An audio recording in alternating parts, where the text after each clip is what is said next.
Richard Lee, we have Jim Garlow, and we have Fr Frank Pavone. Someplace they were in the audience, so I appreciate you.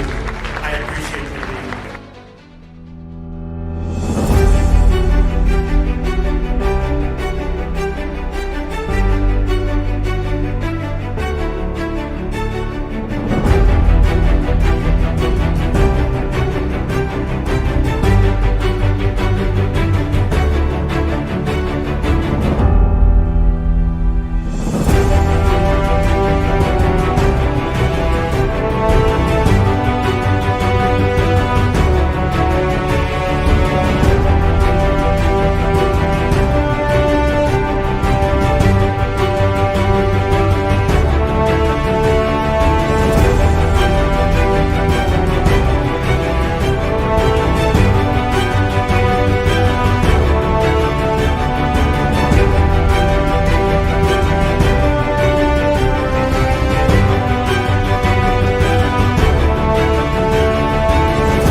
Good evening, friends. Fr Frank Pavone here, National Director of Priests for Life. So great to have you with us as we continue to progress towards the most important election day ever.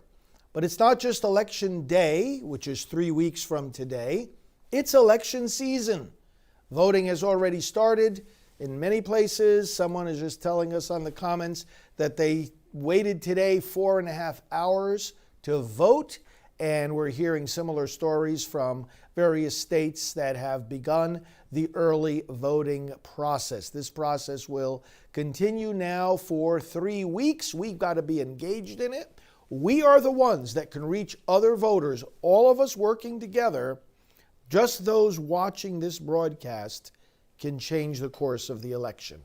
We need to believe that because it's true. Just those of us watching, through the people we can reach, if we reach everyone that we can change the course of this election. We're talking about the United States House of Representatives. We're talking about the United States Senate. We're talking about the presidency. We're talking about governor's races, state legislative races, mayors, city council, all up and down the levels of government. It all matters. It all counts, and you count. So that's why I'm always happy to be here to encourage you to share some thoughts, share some inspiration, and to share some prayer. We'll start with my book, Pro-Life Reflections for Every Day. In their document called Living the Gospel of Life, the United States bishops wrote, "The failure to protect and defend life in its most vulnerable stages renders suspect any claims to the rightness of positions on other matters." Reflection: why do the bishops say that when public servants disregard the right to life, their stand for other human rights is suspect? The reason is that the right to be safe, free, educated, and economically secure cannot be rights if life itself isn't a human right. To make one's humanity negotiable means that other rights that flow from one's humanity are negotiable as well. Let us pray. Lord, make the humanity and rights of all your people secure. Amen. Well, you can get this book, a little reflection like that, every single day of the year at prolifereflectionsforeveryday.com. Well, brothers and sisters, I was with the president last night. He is as energetic as he's ever been, and feels great, is leading, is working, is rallying, is firing people up. He was just an hour away from here last night in Sanford, Florida, and we were at that rally. And just now, I trust that many of you are watching him right here on these channels as he brought us yet another rally speech tonight from Johnstown, Pennsylvania. He'll be in Iowa tomorrow night, Des Moines. He'll be in North Carolina on Thursday. He'll be back here in Florida Friday afternoon, and then in Georgia Friday evening. And there will be many more rallies after that these next 3 weeks until Election Day. This is the get out the vote season. This is the time when it's voter-to-voter contact that matters the most. Bringing people out to the polls. Do it together. If you have a group of friends and you all, vote in the same district, if you make it a group activity, that helps people. It can help you deal with the long lines. It can help you, be motivated to go out and do what has to be done to get this vote going the right way. And I just want to give a few interesting observations to you tonight. Yesterday was Columbus Day, right? And it's a special celebration. If you joined me for my Mass yesterday, I read the proclamation. In fact, I have it right here as well, from President Trump declaring it to be Columbus Day yesterday, as the law empowers him to do. And Italian Americans, but all Americans, can rejoice in the spirit of faith, the spirit of discovery. Even the Church, the Catholic Church, has a recommendation in its liturgy that on Columbus Day, the Mass prayers that are used would be, and we did it here at the Mass yesterday, the Mass for the evangelization of peoples. Special Mass prayers for that, for the spreading of the gospel to all the nations. Because this is part of what happened with the voyage and the discoveries of Columbus back there in 1492. Now, you ready for this? You may have heard it already. Biden, who wants to lead this country,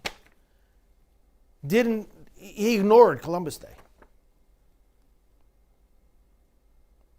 You heard it right. He ignored it. He didn't even give lip service to it. Instead, he talked about and issued a statement about the progressive alternative to Columbus Day. Those who want to rewrite our history, those who think America was never great in the first place.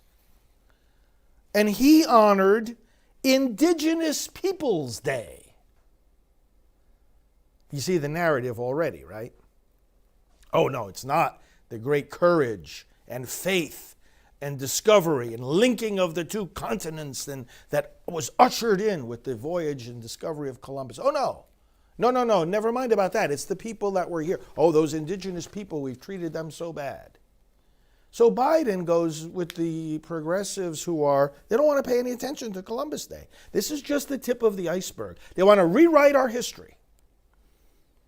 Here's a guy who wants to be president of the United States. He doesn't even know how to celebrate Columbus Day. Can you make this stuff up? Can you possibly make this stuff up? He released a statement honoring Native Americans, and we're not saying we don't honor Native Americans, but the guy ignores a national holiday. And he wants to be the national leader, and he ignores a national holiday. So what happens if he actually becomes president? Remember, it's a presidential proclamation that establishes Columbus Day. And we're not going to have any more presidential proclamations about Columbus Day? It's going to be completely forgotten? If Biden was in the White House, he would not issue a proclamation like this. He'd be issuing a proclamation saying, oh, how terrible we were, how terrible we are. Oh, we should bow our heads in shame, America. That's what the Democrats did all during their convention. That's what they do with this 1619 project in conjunction with the New York Times. Rewrite our history. Rewrite, just like they rewrite the Constitution. They want to rewrite the Constitution. They want to rewrite our history. America was never great, these people say. That's why they mock the campaign motto of President Trump, Make America Great Again. They say, America was never great in the first place. They're wrong. America was founded in greatness, the greatness of the ideals and principles articulated by our founders, the greatness of the developments and the not only the way that we affirmed human dignity from our founding, but the way in which our efforts sparked efforts throughout the world to bring an end to slavery, to bring about more equality, to bring about more economic growth, to bring about more peace. Wow. One of the things the former vice president said was, our nation has never lived up to our full promise of equality for all. Here's a guy who served under the first black president, right? Oh, but we've never lived up to our notion of equality. Well, by the way, who in the world is he, or any Democrat, to be lecturing the rest of America about not living up to our vision of equality when they can't seem to recognize the equality of the children in the womb? And in fact, they want us to help pay to destroy them. Who are they to lecture us about this? This is just the tip of the iceberg. The man can't even celebrate Columbus Day. This is what folks who are supporting Biden are looking for. Unbelievable. It's truly unbelievable. So how many people in America do you think believe that they are better off now than they were under the Obama-Biden administration? And this is an important thing to consider in when a president is looking for re-election. Let's go to the board for a moment here and look at this. So, are you better off now as Americans than under the previous administration?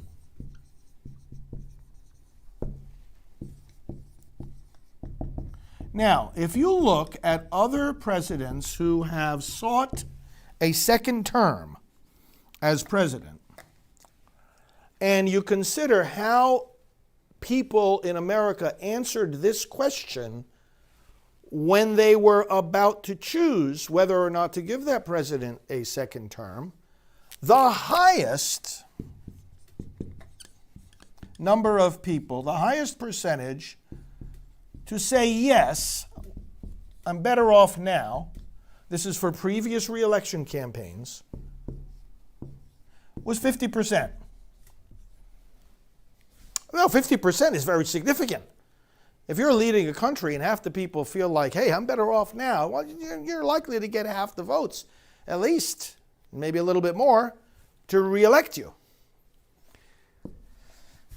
Well, Gallup just came out with the answer to this question in terms of the way Americans feel right now, and you know what the number was? Right now, at the end of the first term of President Trump, you know how many said yes? 56%. It has never been that high. Never. This bodes well. This is significant. This is important. Now, you might wonder, why would people say this and then at the same time not feel that they are ready to vote for President Trump? Wouldn't that be odd? Because then you see other polls where you don't see this translating into actual votes. Well, here's one of the reasons. And by the way, we understand certainly, I mean, the percentage of Americans who do not feel like they're better off. You know, those are concerns of ours as well. They're not just concerns of yours. Those are concerns of the president as well. They're not just concerns of yours. We all know that no branch of government and no people working in any branch of government have a magic wand.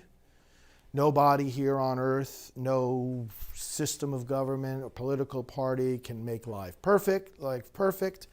And you have the pledge of and the commitment of this president to continue working and fighting for you. If you don't feel that you're better off, we're not writing you off. We're not ignoring your problems. And I'll tell you what, This president is fighting hard for you. As he said in his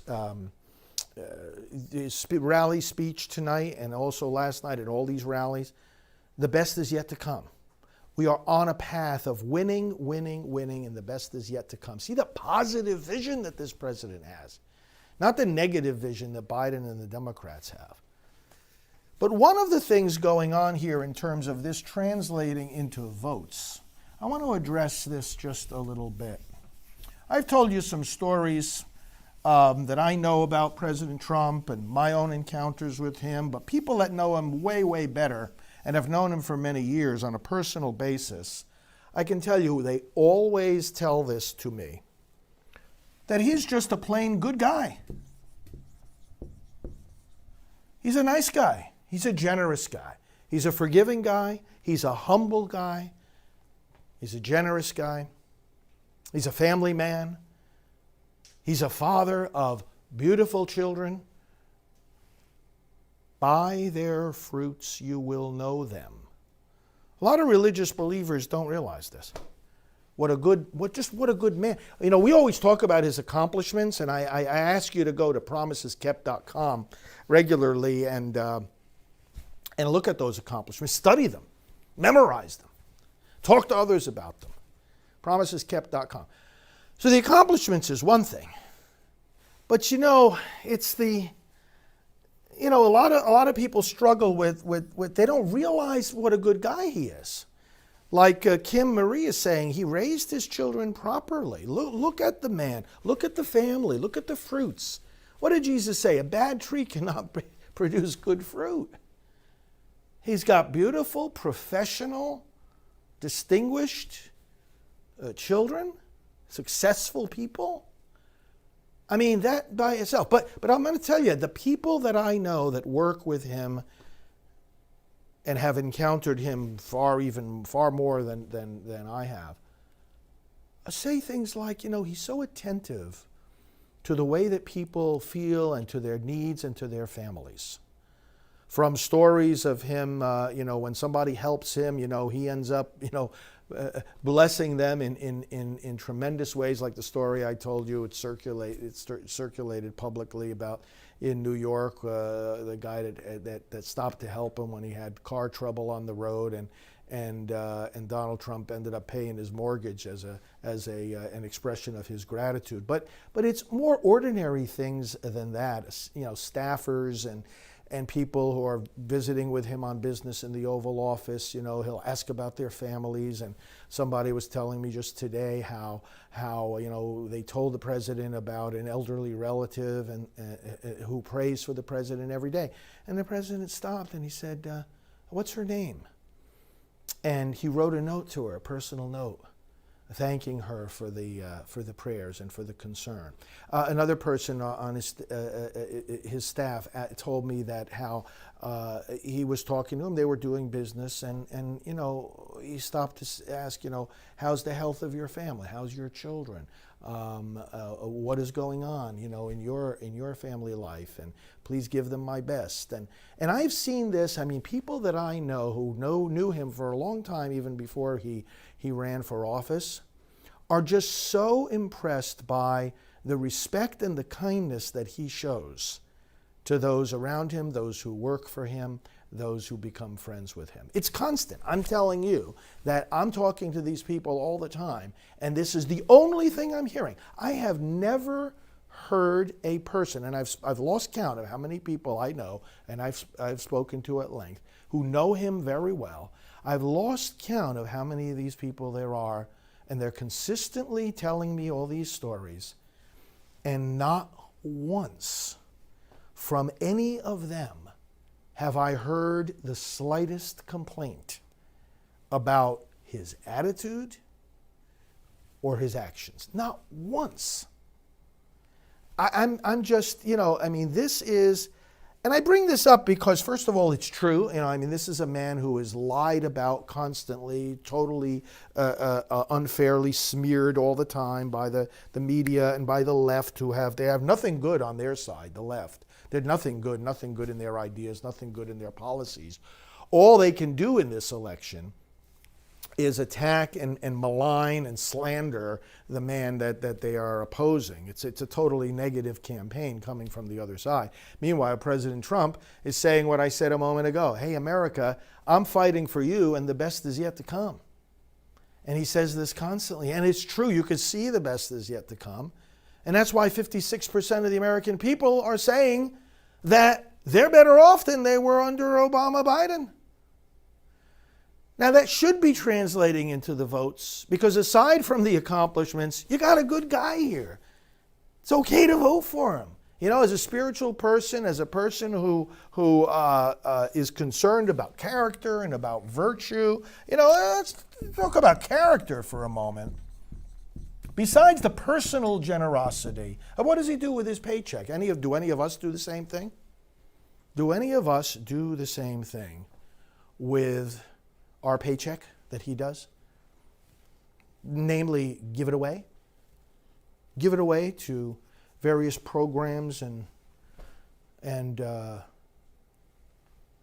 programs that are set up to help various people in different ways, whether it's education or health care. I mean, he donates it. Besides the personal generosity, the personal humility, the sense of humor. I mean, did you ever meet, let's just think about this for a moment. And he brings this up every once in a while. Why did I do this? Why did he run for president?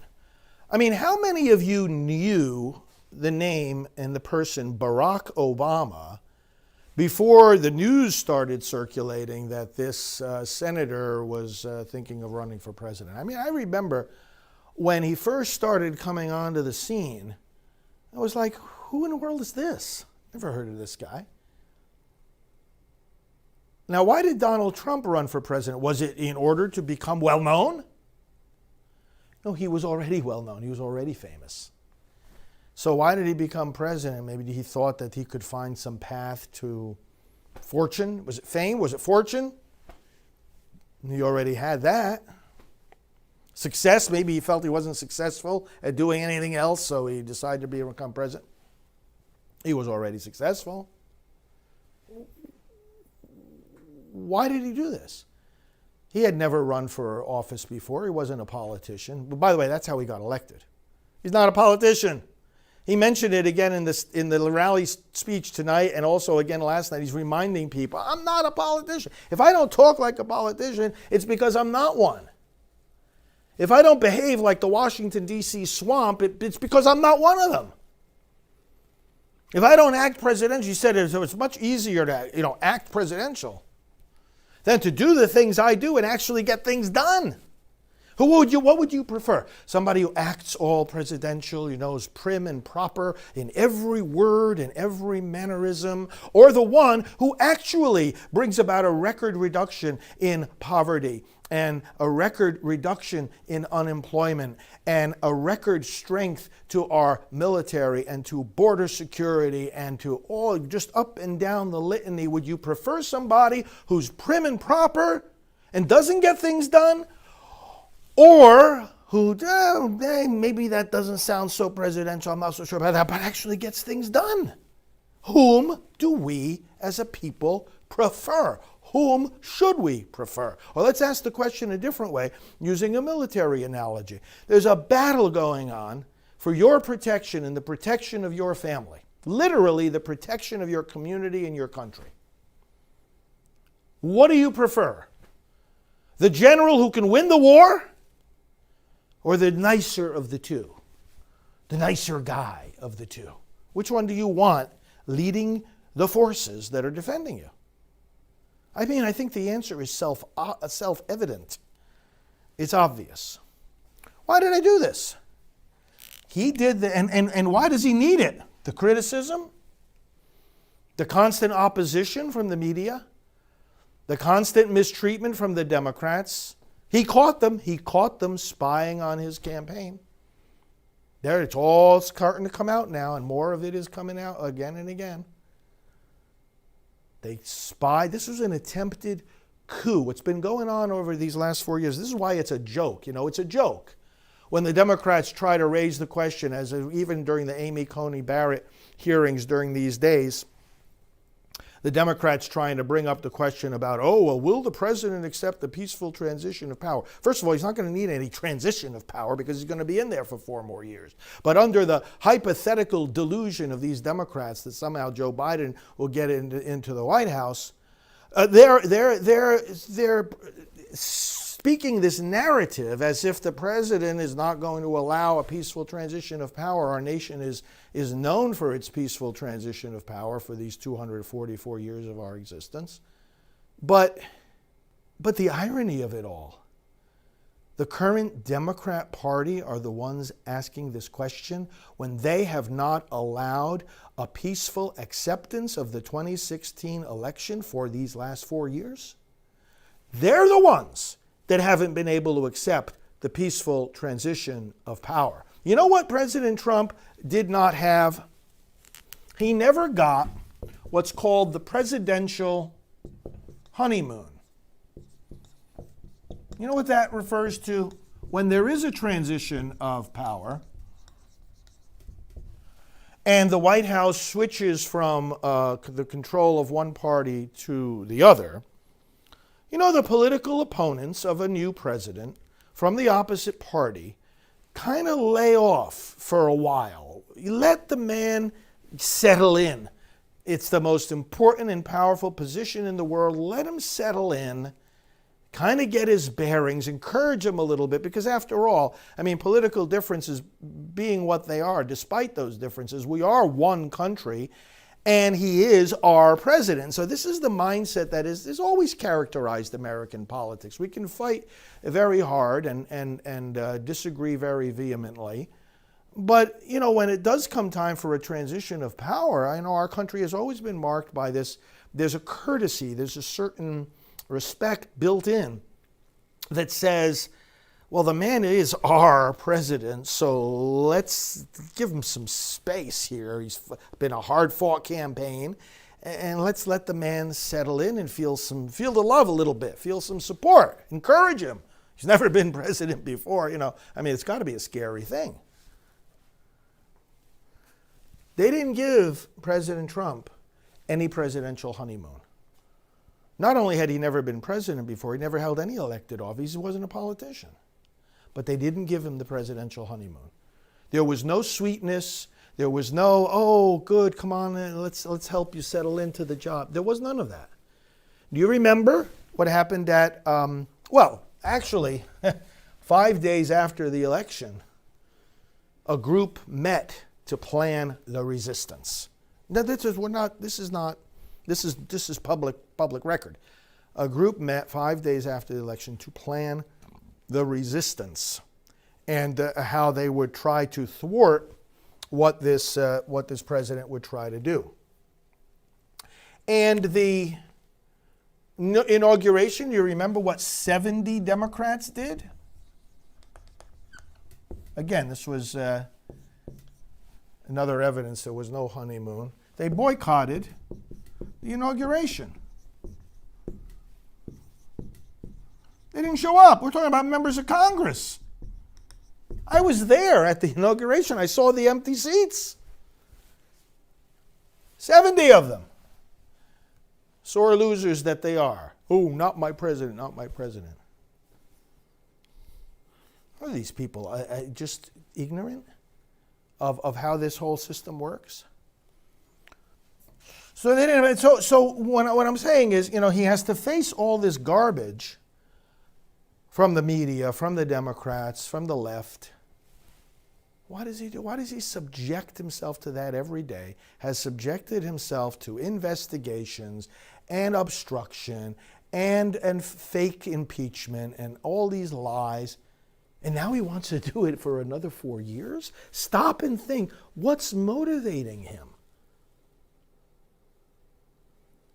He really, truly loves the country. He really, truly wants to make America great and safe and wealthy and proud and respected again and again and again. He wants to fight for you. He wants to return power to you, the American people. See, he doesn't see this, his being president, his running for president, his campaigning. He doesn't see this as being for him. You see, a couple of people, even sometimes commenting here, they say, oh, well, he's all doing this all for himself.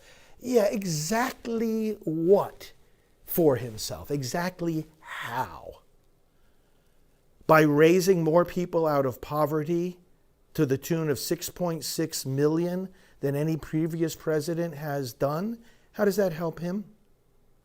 By brokering a peace deal in the Middle East that hasn't been done in 25 years with the state of Israel?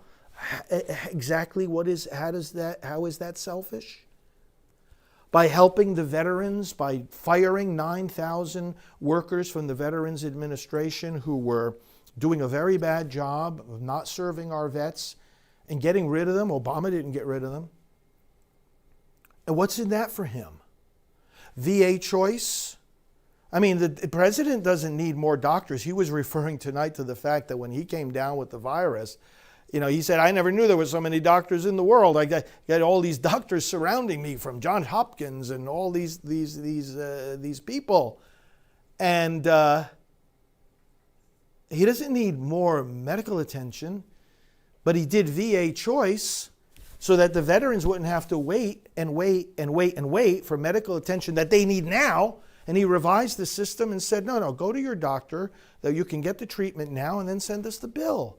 How exactly is this selfish? Some people are just, they're tuned in to the loser left-wing Democrat talking points, and they're not giving either themselves or this president even a chance by thinking through some of these things. We're not safer, some people will say. No, of course not. The military is stronger, the border is more secure, and not 10, not 20, not 1,000, not 100,000, not 250,000, but 500,000 criminals who were in this country that didn't belong here in the first place were, thanks to President Trump, deported out of this country. 500,000. These are criminals. That would be a danger to your family and mine. 20,000, not 20, not 1,000, but 20,000 gang members, including thousands of these violent MS-13 gang members, used to be in our country, but thanks to President Trump, they aren't anymore. Sent away. That's what the last 4 years have brought us. I don't know if those who think this way don't see any good coming from President Trump. They got blinders on. Own any businesses. But what he's done with government regulations, getting rid of them more than any president has ever done, allows businesses to grow and to flourish. Biden sent jobs in factories, manufacturing jobs and other jobs by the millions and factories by the tens of thousands out of our country by the very poor leadership of the Obama-Biden administration, entering into things like the Trans-Pacific Partnership or letting China get into the World Trade Organization or getting into this Paris Climate Accord. We had a whole session on this the other night where we showed what a harmful disadvantage this is to us as Americans. I don't find any substance in these declarations that the left makes, and every once in a while, because there are no Biden rallies to watch with people cheering USA, USA, USA. There's no Biden rallies to watch. So they come here and they watch me.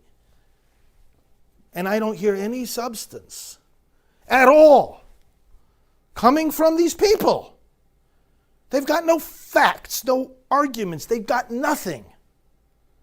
If you hear something, any of you, my friends, please let me know. Please let me know. But they've got nothing.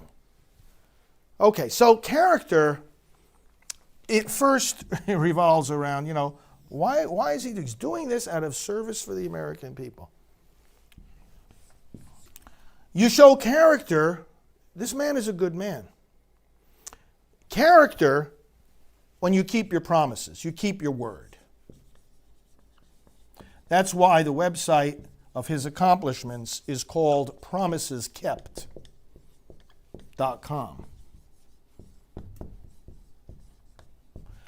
Not only has he kept his word, and again, nobody has a magic wand, nobody is perfect, and nobody can be beyond criticism. But he keeps his word. This says he's going to do something, says he's going to work on something, works on it. I remember a story from the first campaign where he had made a promise to a particular college, a university. He said he would come and do a campaign rally there. And as the dynamics of, the campaign were unfolding and the scheduling, you can't always schedule these things immediately. But he said, no, I'll come there. I'll do an event.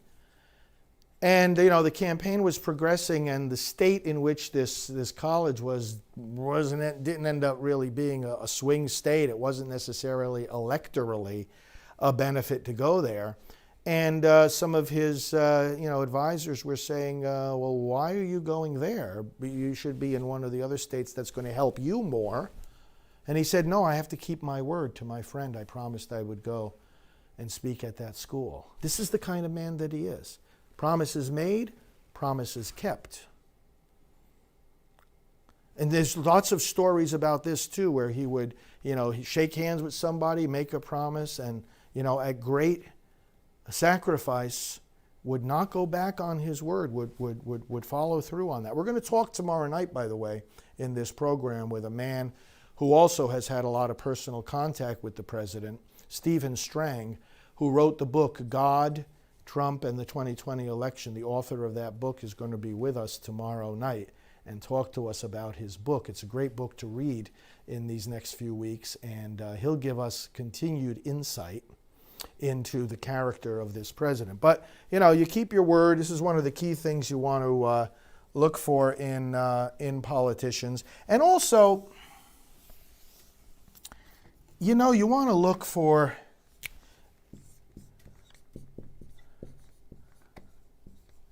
a sense of fairness. And this characterizes not only his personal life, this characterizes his policies. Fair trade deals, like I was talking about a moment ago.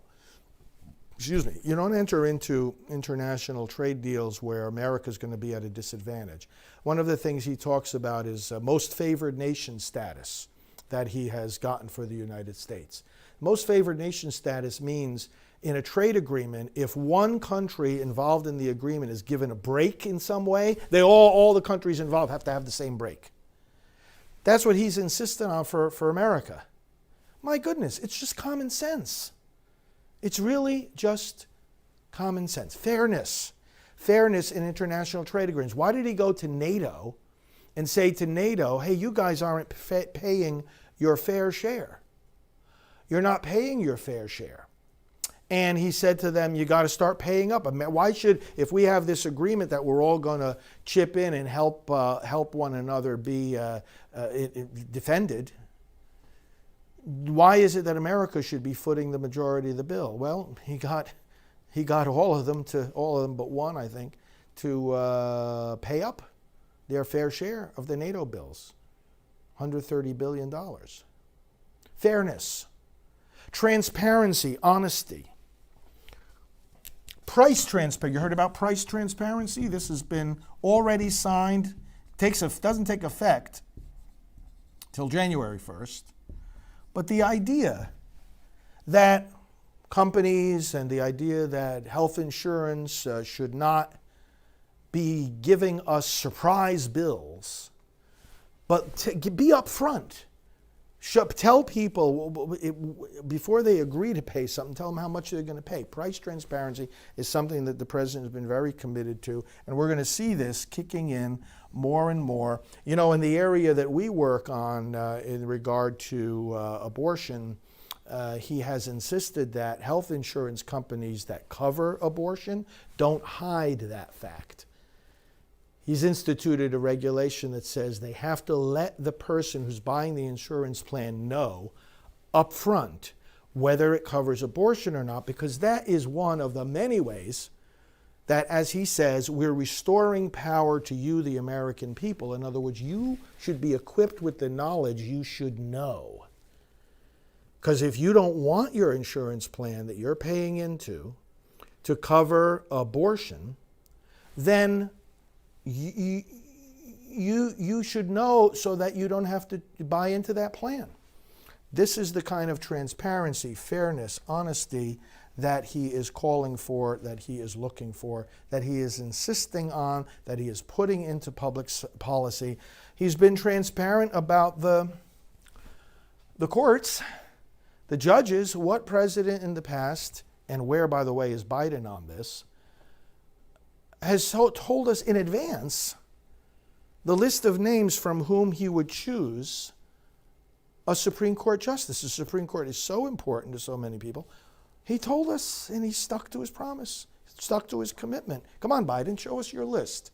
People would be running for the hills if they saw your list of radical left-wing activists who would destroy this country and rip up the Constitution just like you want to do. Biden is a disaster. So all of this says something about character. And you know what else I notice about his character? You know, and you hear these stories. How can we put it? It's the human connection. What do I mean by this? You know, again, and it goes to the question of personal virtue and character. And often leaders lack this. Often bishops in the church lack this. There's no human connection. You talk to them and it's like, you know, they're looking over here. You're standing here trying to talk to them, they're looking over here. And you never really know if they're hearing what you're saying.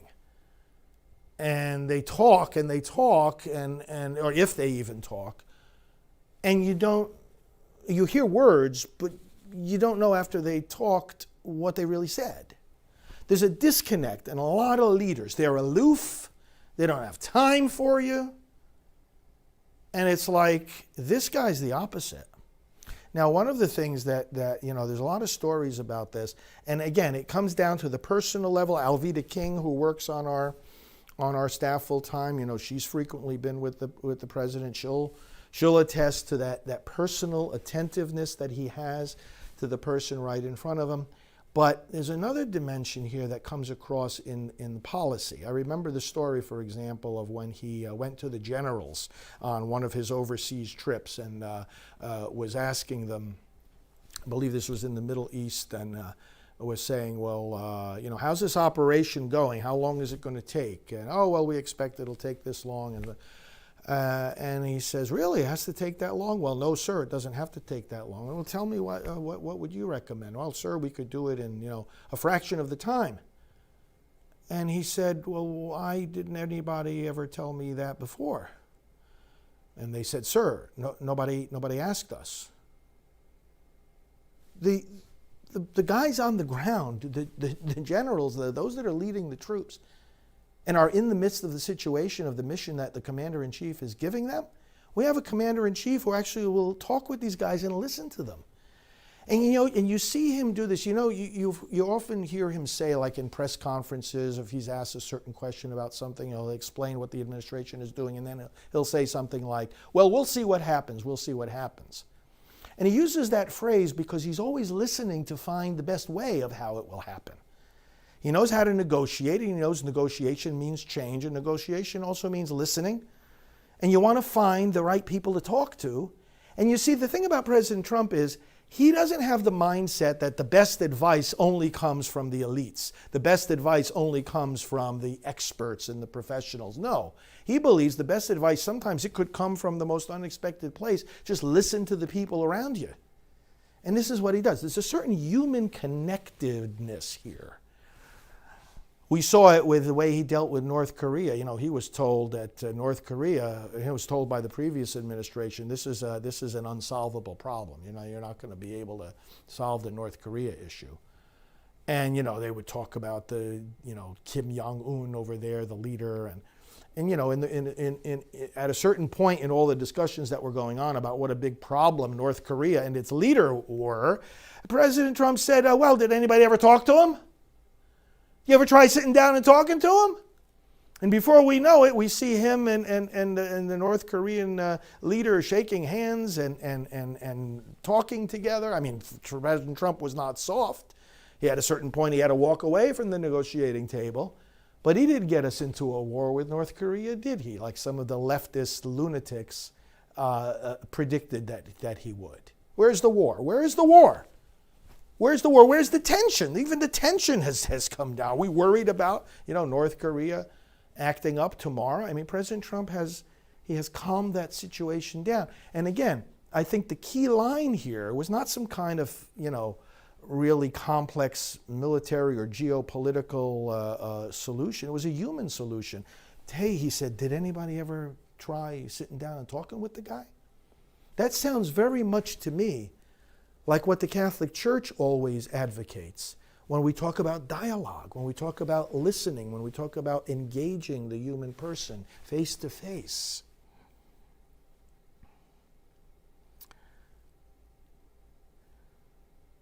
Brothers and sisters, I think that we are looking not only at the best president that we've had in terms of policies and accomplishments, not only at a great negotiator and deal maker, but we are looking at somebody who has been able to combine the exercise of the highest office in the land, the most powerful office in the world, with a kind of common sense, straight talk, and human connection that gets things done, combined with a sense of determination, a fighting spirit, and a sense of optimism and forward thinking that is able to say to America, the best is yet to come. We're going to have next year the greatest economy that we've ever had. And we're going to land the first woman on the moon and the first astronaut on Mars, Eden. Eden, like the Garden of Eden, right, Eden? The Garden of Eden. We're going to have like a Garden of Eden on Mars. And this is the frontier spirit. This is the positive spirit. This is the spirit that Christopher Columbus had.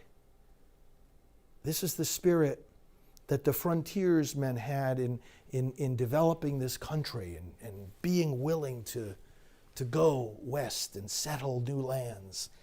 This is the spirit that brought us to the moon. Remember when President Kennedy said that by the end of this decade, we're committed to landing a man on moon and safely bringing him back to the earth. And I remember, and I'm sure many of you remember, recently we had last year, the 50th anniversary of this event, when Neil Armstrong first set foot on the moon, and that American flag was placed there on the surface of the moon. We're going to plant our flag on Mars. The president says this at practically every rally. This is the spirit of adventure. This is the spirit of exploration. This is the spirit of expansion. This is the human spirit. It's an expression of our human dignity. And we can do it if we love America and if we love humanity, which this president does. Let me go back to the chair here and conclude with you here tonight. So I try in these evening conversations to bring you some insight, some stories, some practical information. We're going to be talking to, on this program, a number of the people who work even more closely and have had some good encounters with the president. Like I said, tomorrow night we'll have a conversation with author Stephen Strang. He wrote a great book about the president, about the election. But right now, as I said at the beginning tonight, we're in voting season. And so the crucial thing we have to be doing, all of us need to be doing right now, is looking at as many voters as we can within our circle of influence. Go through your database, your contacts list in your phone or on your computer, your friends on social media, literally, I'm asking you to do this. Take the time to sit down and just, this is with the exception of Eden, okay? Eden doesn't have to do this. Sit down, look at these lists, one by one by one. I've been doing this all through the election season myself. Look at the people you know. Don't rely on just thinking off the top of your head. Get in front of that computer, get in front of that, go to their contacts in your phone, and just one by one go through the whole list from A to Z. And with the question in your mind, what can this person do to gain more votes? What can I do to help this person be more aware of the election, more involved in the election? What can I do? And this is what we've got to be doing in these days. This is the most important thing. And as I've always said to you, anything you can put off now until after November 3rd, anything you can put off these next 3 weeks, do so. Put it off for 3 weeks. It's only 3 weeks. Many things here in our lives that they can wait 3 weeks. And, I had, someone contact me recently that wants to interview me for some big documentary that's being made about another leader. And I said, okay, can we do it after Election Day, please?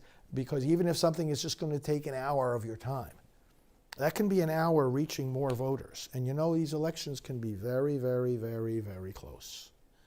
You can make the difference, literally. Those of us just watching right now can make the difference. Do so. Put other things off until after Election Day. Go through that contact list. Ask yourself, what resources can I give this person? Can I give them some of the comparison guides that we have? Remember, party comparison pieces, very, very helpful in English and in Spanish, the different positions of the political parties. You get to see how whacked out the Democrats are. Although the guide itself doesn't give that evaluation, it just gives the neutral information. Can my friends distribute this and hand it? Do they have, what is their, you look at these lists of names of people and say, do these people have some sphere of influence of their own? You see, and people like, I don't know who's saying what here. Christine Hudson and Stan are talking, but some people think, people like me, priests like me. This comes up in practically every one of these evening broadcasts, and I don't mind addressing it in every one of these evening broadcasts, because it's a big, big deception, a big deception. Well, priests, they should just stick to preaching the gospel. Here we go again, okay, and I'm going to address it again. Yeah, no thanks. No thanks to your distorted view of what preaching the gospel means, because it's not helpful, it's destructive. You see, each time I address this question, I address it in a slightly different way. This is a watered down, truncated, demented view, unfaithful view, uneducated view, erroneous view of what preaching the gospel means. And it's destructive. I'll tell you why it's destructive. Because it puts us in some kind of disconnected world, okay, devoid of any influence on what's going on around us.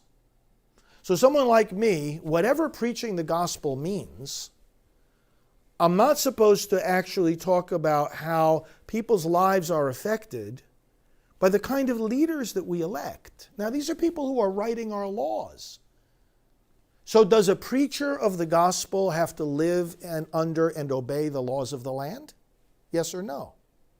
I think preachers of the gospel, even if they're preaching the gospel in the defective and diluted and diluted way that some people perceive of what preaching the gospel means, even if they're preaching the gospel in just that way, they still have to obey the laws of the land, don't they? So even if you think of it just from the perspective of them looking out for themselves, don't they have a right to say something about who the heck makes those laws in the first place? Do I have to live under the judgments that the Supreme Court hands down? As a citizen of this country, unless I want to go live in some other country, as a citizen of this country, do I have to follow the decisions that judges in this country hand down? Well, yeah, right? So you mean to say then that I don't have a say in who those judges should be?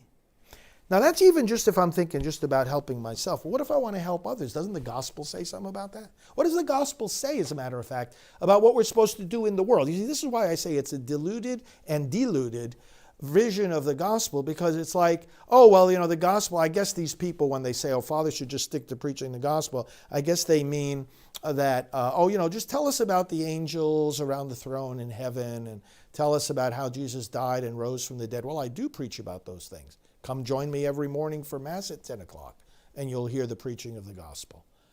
But the fact of the matter is that if you think that Jesus dying and rising again, and sending out the Holy Spirit and establishing the church has nothing to do with politics, see, there's the danger, the deluded and diluted vision here of preaching the gospel. The danger is then that we take all these beautiful things of the faith and then we don't teach people how to apply it in their lives. If I believe that the gospel says, we must be just and honest and fair, well, let's go over to the board again. Does Jesus teach us we should be honest and fair? Or that we should take care of the weak? Well, when I see a president who has restored fairness to our trade deals, when I see a president who, by his human connection, has brought foreign dictators into line, when I see a president who has lifted 6.6 million people out of poverty, including 1 million African Americans, when I see a president who defends and speaks up for those that have no voice, the unborn children, and calls for their protection, I see the living out of the gospel I preach. And if I have any care about that gospel really having an effect on this society, then I'm going to advocate for those policies, and I'm going to advocate for the policymakers. So don't tell me about preaching the gospel.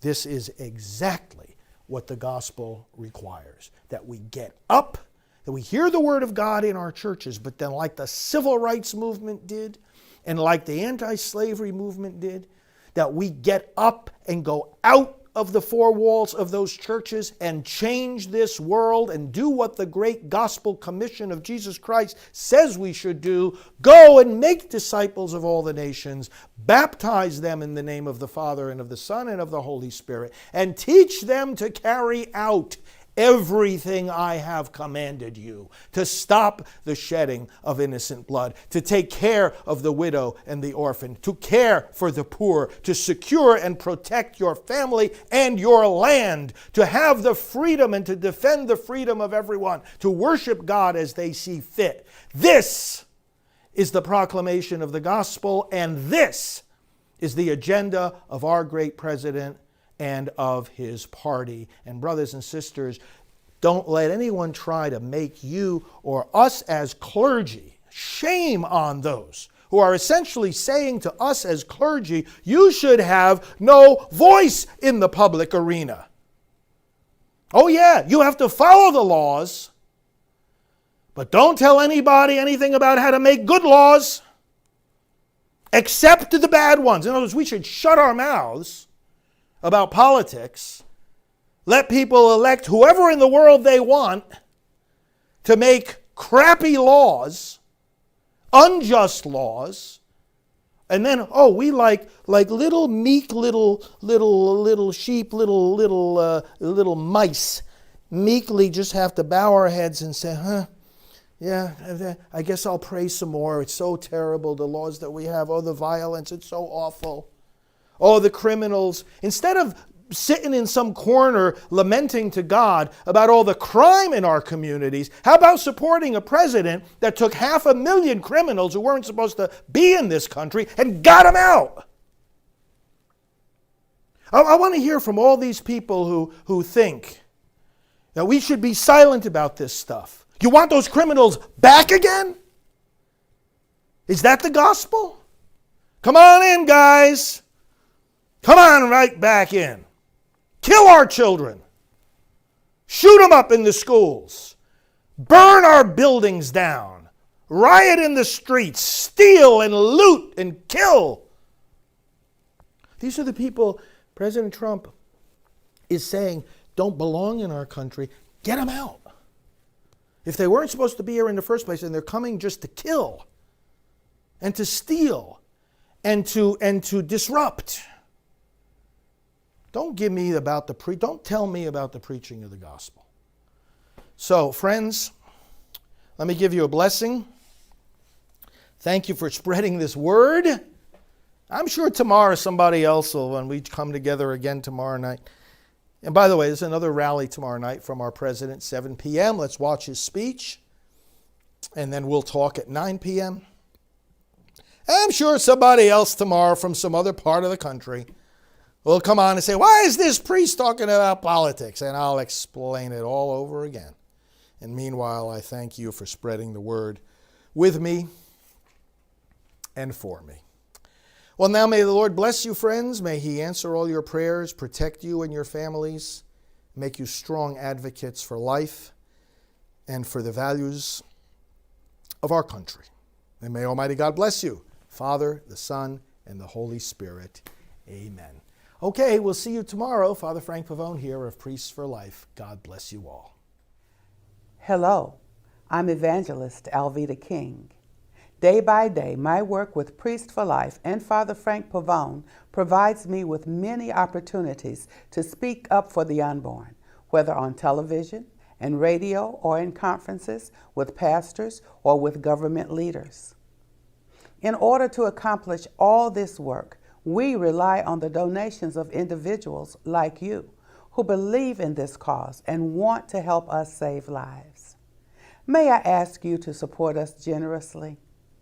Go today to prolifegift.org and give as generous a gift as you can. I appreciate it personally and will pray for you each day.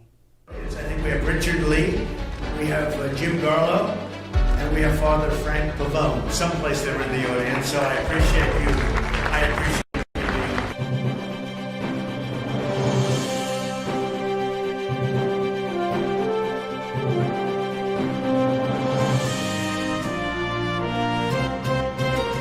Follow him, Father Frank Pavone, Fr Frank Pavone, on Twitter. He is the National Director of Priests for Life. Please go to priestsforlife.org.